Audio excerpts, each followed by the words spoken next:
السلام عليكم ورحمة الله وبركاته. كل سنة وانتم طيبين. جيت لكم النهاردة بفكرة جديدة لتوزيعات العيد. أولا بجيب ورقة مطبوعة عليها الشكل، بنزل من برنامج بنترست الأشكال اللي أنا عايزاها، وهوريكم دلوقتي بعض مناظر تانية غير الشكل ده.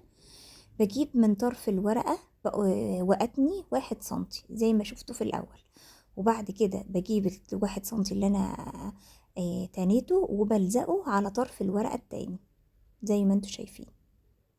وبعد ما تنيته كويس بتنيه 1 سنتي تاني من على الجنب ده، و1 سنتي كمان من على الجنب التاني، علشان دول اللي بيعملوا لي الركنين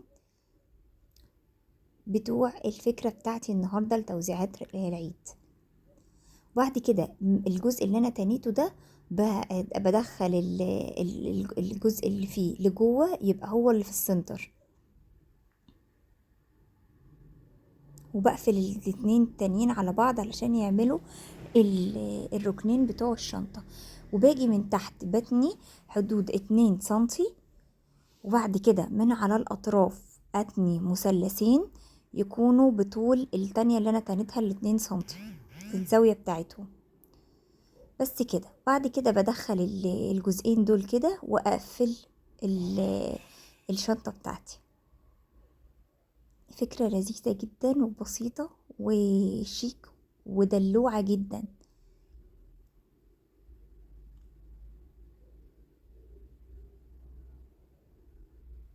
زي ما انتوا شايفين بسيطة ولذيذة جدا. بعد كده عندي خيط خيش هستخدمه كده، حبلين الخيط ان انا اعمل بيهم الايدين بتاعتها. وزي ما انتوا شايفين في المنظر اللي قبل كده ان انا تنتها من تحت علشان تبقى القاعدة ثابتة، وينفع ان الشنطة تكون واقفة كده و...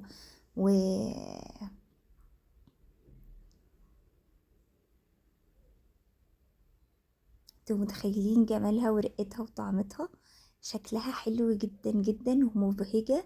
وهوريكم كمان اشكال كتير لحاجات لشنط توزيعات رمضان، توزيعات العيد سوري، هتعجبكم قوي. فكرتها بسيطة مخدتش مننا وقت. تقدروا بقى تنزلوا الصور والمناظر اللي انتوا عايزينها. شايفين جمال التوزيعات؟ كل دي شنط التوزيعات علشان ندخل البهجة كده على الولاد، وشوية بقى شوكولاتة وكارت كده في كلمة حلوة تفرحهم نحطها معاهم. بقت دي توزيعات العيد. كل سنة وانتوا طيبين. فكرة بسيطة، يا رب تكون عجبتكم. اشوفكم في الفيديو الجاي ان شاء الله. يا رب الفيديو لو عجبكم تدوسوا لايك وتنشروه لاصحابكم. باي باي.